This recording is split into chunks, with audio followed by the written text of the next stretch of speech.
महाराज जी, कर्म बड़ा या धर्म, दोनों के बीच द्वंद को कैसे सुलझाएं? आप समझ ही नहीं पा रहे। धर्म से ही कर्म जो किया जाता है वही कर्म है, नहीं तो कुकर्म है। जो धर्म रहित किया जाता है उसे कुकर्म कहते, उसे कर्म थोड़ी कहते। कुकर्म कुकर्म जो धर्म युक्त कर्म किया जाता है उसे धर्म युक्त कर्म को कर्म कहते, शुभ कर्म में आएगा।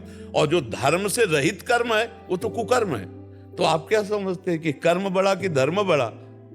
अरे भैया, जो धर्म से युक्त कर्म है वही कर्म है, बकाया सब कुकर्म है।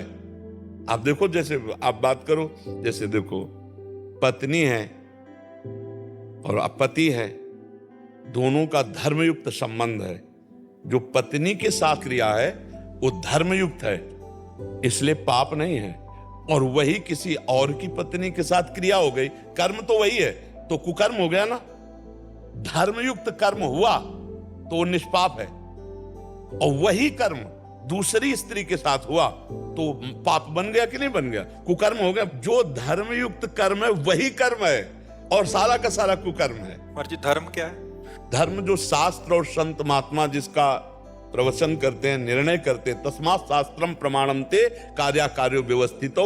क्या करना चाहिए क्या नहीं करना चाहिए इसका शास्त्र निर्णय करता है, इसका संत जन निर्णय करते हैं। इसलिए सत्संग सुने तब पता चलेगा कि धर्म किसे कहते हैं, धर्म किसे कहते हैं। और दूसरी बात, हम कई बार एकांतिक में कहा कि सबके हृदय में परमात्मा विराजमान है। जो ही अधर्म करने चलोगे तो पहले एक झीनी सी आवाज आएगी, ए गलत करने जा रहे हो, ये पाप है। अब उसे ना सुनो तो कर डालो मनमानी, फिर वो हो जाएगा। अंदर सबको भगवान संकेत करते हैं। आप देखना, कभी गलत की जब आप कोई बात सोचोगे तो ये अंदर आ जाएगा, ये गलत है। वो जो ज्ञान दे रहा है वही परमात्मा सबके अंदर बैठा है। इसलिए सत्संग सुनना चाहिए, शास्त्र स्वाध्याय करना चाहिए, जिससे हमें पता चले कि हमारा धर्म क्या है। और साधारण बात तो सबको पता है, हमारी बहन बेटी की तरफ कोई गंदी दृष्टि से देखे तो हमको अच्छा नहीं लगेगा, तो हम किसी की बहन बेटी की तरफ गंदी दृष्टि क्यों देखें? हमारा कोई अपमान करे तो हमें अच्छा नहीं लगेगा, तो हम दूसरे का अपमान क्यों करें? हमारी कोई चोरी करे, बेईमानी करे, झूठ बोले, हमसे कपट करे तो हमें अच्छा नहीं लगेगा। तो आत्मना प्रतिकूलानी परेशान न समाचरित।